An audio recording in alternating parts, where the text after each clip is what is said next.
This bakery still had bread in it. It's 3,400 years old. September 2020. A team of archaeologists is digging in the sand outside Luxor, Egypt. They're looking for a mortuary temple, nothing more. Within weeks, they realize they've found an entire city instead.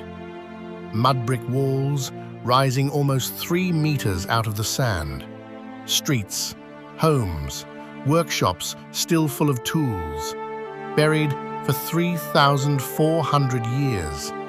Until that morning, nobody on Earth knew it was still down there. So who built it? Who lived here? And why did one of the most powerful empires in human history let an entire city of its own just disappear? Over the next few minutes, I'm going to show you what's actually inside. A workshop where royal jewelry was cast by hand, a message left behind by a butcher dated to an exact year over 3,000 years ago, and why almost everything you've been told about who built ancient Egypt is wrong. The lead archaeologist is a name you might recognize, Zahi Hawass. His team wasn't hunting for a lost city, they were looking for the mortuary temple of Tutankhamun. Instead, according to Johns Hopkins Egyptologist Dr. Betsy Bryan, they found something that might be even more important. Her exact words were, "The second most important archaeological discovery since the tomb of Tutankhamun." So why haven't you heard of it? Here's the strange part. This city wasn't lost to disaster. No fire, no war, no sign anyone was driven out by force. The people who lived here appear to have simply left, on purpose, in an orderly way, and let the desert do the rest. The city dates to the reign of Amenhotep III. He ruled at the absolute peak of Egypt's imperial power, one of the wealthiest pharaohs who ever lived, somewhere in the mid-1300s BC.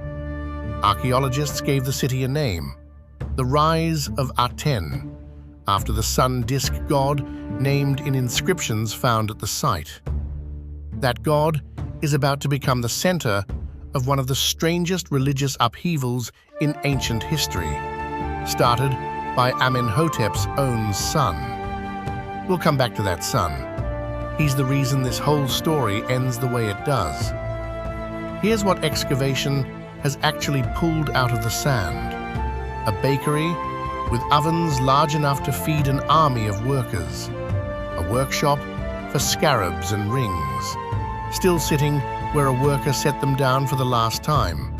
And that wine jar, sealed, labeled, with the name of the man who made it. A butcher named Louis. We know the name of a working-class butcher in ancient Egypt 3,400 years later because he wrote it on a jar before a festival, and that jar survived. That's not a pharaoh carved in stone for eternity. That's an ordinary man who became immortal by accident. In one of the rooms, Excavators found something they still can't fully explain. A skeleton in an unusual position, arms outstretched, something wound around the knees. Nobody knows yet if it's an accident, a punishment, or a ritual we don't understand. I'm not going to pretend we have an answer, because we don't, and this channel will come back to it once more research is published. And this is where we need to stop and correct something, because it matters.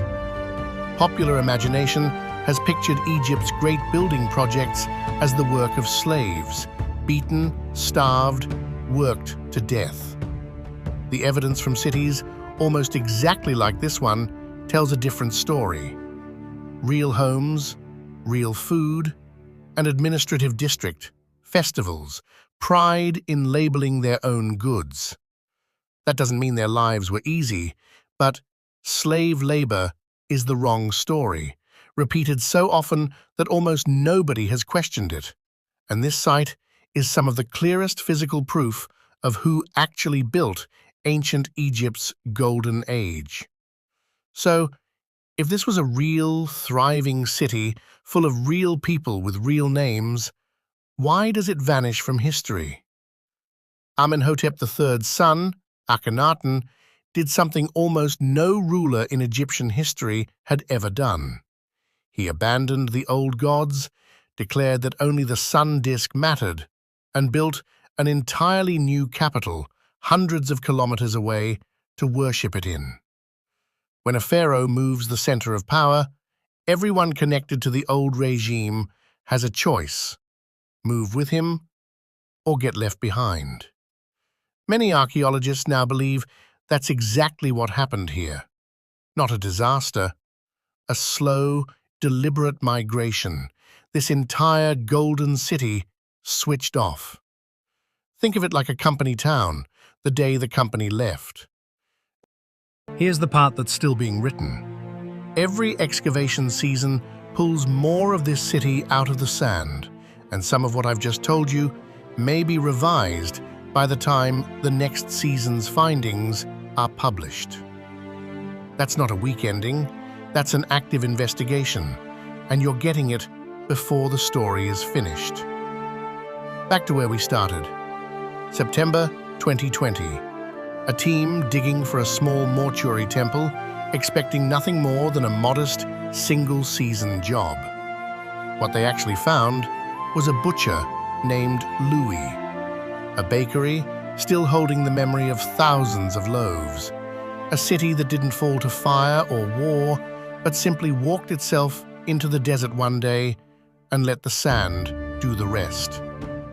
For 3,400 years, nobody knew it was still down there. Now we do.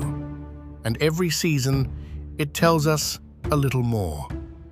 If a story like this, real evidence, not speculation, real names pulled out of the sand, is what you're here for, that's exactly what this channel does. Subscribing is the easiest way to catch the next one.